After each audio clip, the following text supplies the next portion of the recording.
Sejam bem-vindos aos 5 minutos. Nós vamos falar agora da notícia aqui da Folha de São Paulo, porque o Alex Soros, que é filho do Jorge Soros, aquele investidorzão lá grandão, presidente da Open Society Foundation, tá aqui. Na verdade, tá aqui no Brasil, né? E ele tá conversando aqui sobre tudo que tá acontecendo aqui, questão do tarifaço, Lula, tudo mais e tal. Na verdade, quem é o presidente da Open Society Foundation agora é esse Alex, o filho do Jorge Soros. Então eu vou dar uma repassada nessa notícia aqui, que ele deu uma entrevista pra Folha, sabe? E aí nós vamos olhar isso aqui tudo, porque tem muita coisa interessante aqui pra gente falar. Primeiramente é o seguinte, na verdade, o Alex é o herdeiro do Jorge Soros. Que o Jorge Soros ele já tá com, eu não sei o dia que ele nasceu, mas eu sei que ele é de 1930.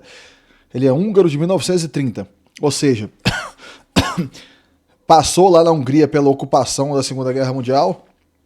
Depois disso, foi para Inglaterra, estudou na Inglaterra, imigrou para os Estados Unidos nos anos 50 e lá, sendo gestor de fundos de investimento, ele fez uma fortuna gigantesca. Inclusive, você tem um episódio dele em 1992 que ele fazia trading de moedas, sabe? Fazia arbitragem de moedas.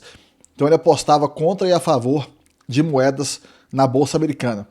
E tem uma situação dele lá, em 1992, onde ele apostou contra a Libra Esterlina, em determinado momento, e ganhou mais de US$ 1 bilhão em um dia só. Então é um cara gigante que atua, depois de um certo tempo, passou a atuar nessas agendas progressistas aí pelo mundo.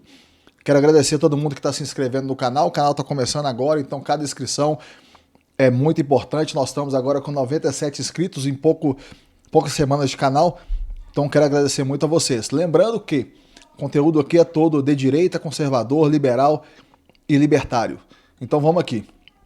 O negócio é o seguinte, ele veio para cá e aí deu essa entrevista aqui. Mas vamos falar um pouquinho mais aqui do Jorge Soros antes da gente ir para a entrevista. Ele doou, olha só para vocês verem, essa fundação dele hoje vale mais de US$ 25 bilhões. Ele doou para ela 30 bilhões na época. Então aí já deve ter aplicado alguma coisa para doar, tudo mais e tal. Hoje ela vale 25 bi. E a fortuna dele pessoal hoje é de 7 bi. Ou seja, ele doou bem mais do que a fortuna dele, doou uma grande parte da fortuna dele para criar essa Open Society Foundation. Mas será que ele fez isso só porque ele é bonzinho, porque ele é do bem e tudo mais e tal? Lembrando um dado que eu esqueci de falar aqui, da Segunda Guerra Mundial, que ele é de família judia. Então ele resistiu lá, passou pela ocupação na Segunda Guerra Mundial, na Hungria, sendo judeu ainda. Então ainda tem essa questão ainda. Mas a questão é a seguinte, ele fez essa Open Society para defender progressismo no mundo inteiro, como defende, só porque é bonzinho, financiar ONGs, movimentos e partidos alinhados com essa visão. O problema é o seguinte, ele fez isso por influência na política global. Ele consegue, você vê que é um indivíduo, uma pessoa, que consegue ter uma grande influência no mundo. Sem falar da blindagem moral que ele pega, porque pensa bem comigo aqui, qualquer crítica que você faz contra ele, você está criticando a filantropia, entende? Você está criticando o super benfeitor e tudo mais. Então qualquer crítica, por exemplo, essa crítica aqui que eu estou fazendo contra ele, entra na vala comum da teoria da conspiração, entendeu? E além de tudo, ainda tem outra questão ainda que é o seguinte, tem a questão do legado de família. Porque, por exemplo, ele fez tudo, né? Foi ele que amealhou a grande fortuna e tudo mais e tal, e agora está passando pro filho dele. O filho dele, eu vi lá na entrevista, tem 39 anos. Mas aí o que acontece? Vocês conseguem imaginar o prestígio e o acesso às elites do mundo inteiro que esse cara tem? Isso vale muito mais do que uma posição de investidor, mesmo sendo um investidor com 30 bi de dólares. E convenhamos que se ele teve 30 bi de dólares, doou 30 bi e ainda hoje mantém 7, ainda é uma quantia gigantesca ainda, né? Então, a gente tem que lembrar o seguinte, o Alex Soros, filho dele, ele está falando de um determinado ponto de vista. O ponto de vista dele é da esquerda. Não é como se ele fosse um observador isento da Open Society que só quer o bem do mundo, não. É uma pessoa que defende agendas de esquerda no mundo afora. Aí ele está falando, parte da entrevista lá, vamos ver. O que ele falou que o Trump está fazendo é desestabilizar o governo Lula. Mas ele acha que isso aí vai sair pela culatra, entendeu? Porque a popularidade do Lula, segundo ele, está aumentando. Mas aí é que é a questão, vamos com calma aqui, ó, pensa comigo. Quando ele fala isso, ele não fala, como eu falei, de um ponto de vista neutro. Esse cara é herdeiro de uma política, de uma agenda política do mundo inteiro, global. E aí, isso aí para ele é uma fala estratégica. O que ele quer fazer? Ele quer transformar críticas que são legítimas ao governo, do governo Lula, do que está acontecendo aqui no Brasil, da crise política e tudo mais e tal, numa suposta conspiração do Trump como imperador do mundo, sabe? Ele está acusando aqui como se o Trump quisesse fazer uma mudança de regime no Brasil. Só tem o que está acontecendo é o seguinte, você não tem movimento concreto nenhum do Trump para fazer isso. O que existe aqui no Brasil do Trump são críticas legítimas ao que está acontecendo. Você tem a posição da esquerda, você tem a posição da direita. E a posição da direita está criticando o que a esquerda, que é dominante aqui no Brasil, está fazendo. Outra questão. Ele está falando que as tarifas e as pressões externas vão fortalecer o Lula. Porém, pensa comigo aqui uma coisa. Quando as tarifas elas atingem aqui o Brasil, quem que sofre? É o Lula? Não é. Quem sofre são os trabalhadores, são os empresários, são os produtores, gera inflação, gera desemprego, gera recessão. E no médio prazo, o próprio governo é que paga o preço político disso. Porque quem que está dirigindo o carro agora? É o Trump ou é o Lula? Quem que está não negociando com o Trump? Quem que está fazendo bravatas o tempo todo, desafiando o Trump, falando que vai colocar o Trump para chupar jabuticaba, vai chamar o Trump lá pro meio do mato para COP30 e outras coisas mais, que quer saber o que o Trump pensa da agenda ambiental e tudo mais. Essa ideia de que tudo se transforma em popularidade por Lula, isso é ilusão pura. E o que acontece? O povo não vai comprar essa narrativa de vitimização do Lula, igual ele falou que o Trump estava desrespeitando, não sei o que, para sempre. Pode comprar por um tempo, mas não para sempre. Porque o povo não come narrativa, não. A gente come arroz, feijão, carne, paga gasolina, paga água, paga luz. Quando os preços das coisas sobem aqui, tá tudo subindo, a narrativa vai por água abaixo. É isso que acontece. Aí, o que acontece? Lá na entrevista, eu vou pegar uns pontos da entrevista, que a entrevista é longa, mas é porque eu li ela e queria passar com vocês o que eu achei. Ele fica falando ainda de Austrália, fica falando de Canadá e tudo mais e tal. Mas como é que você vai comparar, cara, Canadá e Austrália com o Brasil? Sendo que não tem nada a ver uma coisa com a outra. Canadá e Austrália são economias sólidas. A democracia ela é muito mais estável do que aqui. Não é aqui. A realidade aqui é outra, entendeu? A crise econômica aqui e a crise política aqui é perpétua, quase que não acaba nunca. A gente teve crise política quando estava o Bolsonaro, ficou o governo do Bolsonaro inteiro com crise política. Aí agora você tem crise política quando está o Lula. O governo inteiro do Lula tem com crise política. E o que acontece? Isso tudo ele está tentando desqualificar a oposição. Porém, é aí que você vê o que é o que está acontecendo.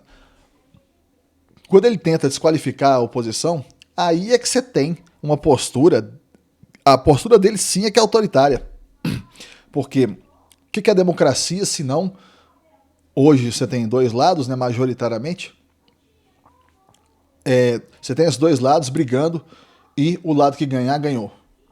O Lula hoje não é perseguido, né? Ele foi perseguido lá nos anos 80, pode ser, se é que foi, ele foi perseguido lá nos anos 80. Hoje ele está no volante aqui do carro, hoje quem governa é ele. Então, ou seja, quem tinha obrigação de fazer de resolver as questões econômicas, resolver o fiscal, trabalhar o governo para que o Banco Central pudesse baixar a taxa de juros, é ele. Então, o que acontece?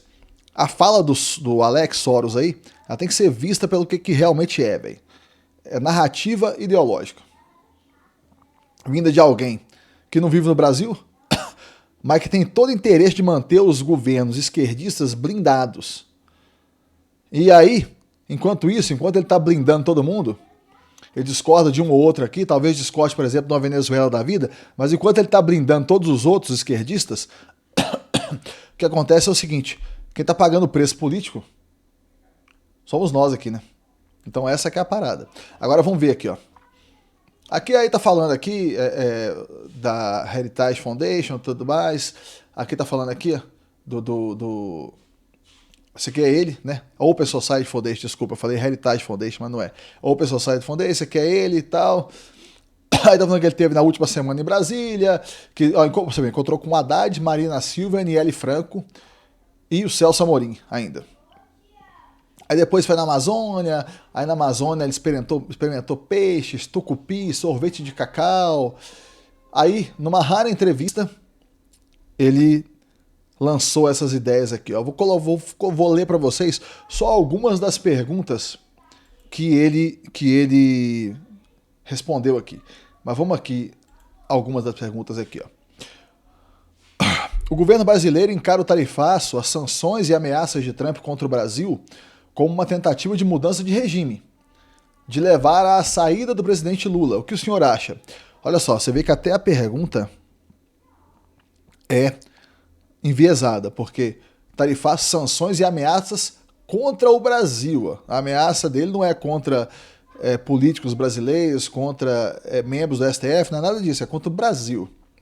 Aí a resposta dele, isso é indiscutível. Tudo isso é direcionado ao atual governo brasileiro.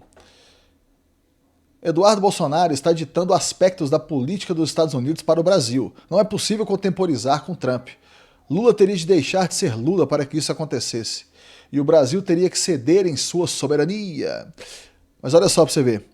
Aqui, ó, você vê que ele coloca uma fala totalmente irreal, que é o quê? Eduardo Bolsonaro está ditando aspectos da política dos Estados Unidos para o Brasil. E não tá, né? Vocês acham que o Eduardo Bolsonaro manda do Trump? Aí ele responde mais algumas coisas aqui. Eu queria destacar uma outra fala dele aqui, ó. Tem essa fala aqui que eu gostei, ó. Olha só. Da mesma forma que Putin é uma ameaça por causa de sua guerra na Ucrânia, em que tenta redesenhar fronteiras pela força, Trump é uma ameaça à soberania porque tenta desestabilizar governos. Então eu gostei dessa primeira parte da resposta dele, porque pelo menos ele está colocando Putin no lugar onde Putin tem que estar, né? Mas olha só. Vamos aqui, ó. Aqui essa pergunta que foi interessante, ó. Olha lá. No Canadá, Trump ameaçou romper acordo comercial se o governo não suspendesse o imposto digital. No Brasil, os Estados Unidos fazem pressão contra a decisão do Supremo que muda o regime de responsabilidade das Big Techs. Vamos ver aqui agora. Censura das Big Techs, que é o que o governo brasileiro quer. Aí a resposta dele. Isso é interferência externa. E o pior é que não são monopólios. Vamos precisar de um momento rooseveltiano de antitrust para que o sistema se mantenha justo. O presidente americano Theodore Roosevelt lançou uma campanha contra oligopólios. Minha esperança é que o Mercosul e a União Europeia façam alianças para proteger a soberania digital, defender os direitos dos governos de enfrentar as grandes empresas de tecnologia.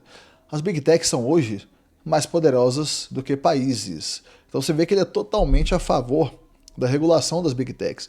Porém, o que acontece? Quando eles vão regular as Big Techs, na verdade, o que eles estão regulando são as pessoas, porque hoje, na questão das Big Techs, o que está fazendo é dar voz a todo mundo. O que eles querem fazer é tirar a voz de pessoas. Eles querem regular o que certas pessoas estão falando, classificando como fake news, discurso de ódio e tudo mais e tal. Por que eles não combatem as fake news com a notícia verdadeira, o que eles consideram fake news? Entende? Então, aí aqui ele fala mais de um monte de coisa, porém, eu já dei uma resumida muito boa para vocês aqui. E basicamente o que ele colocou aqui foi isso. E o vídeo já tá ficando um pouco longo também. Gente, novamente agradecendo todo mundo que tá se inscrevendo no canal. Vejo vocês no próximo vídeo.